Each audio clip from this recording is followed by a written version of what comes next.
مرج البحرين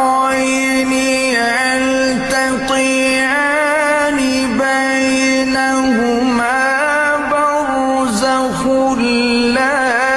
يبغيان فبأي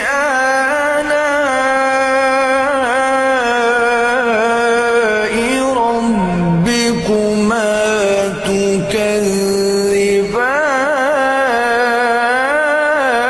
تكذبان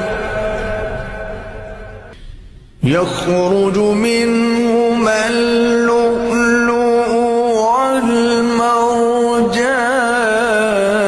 والمرجان فبأي آلاء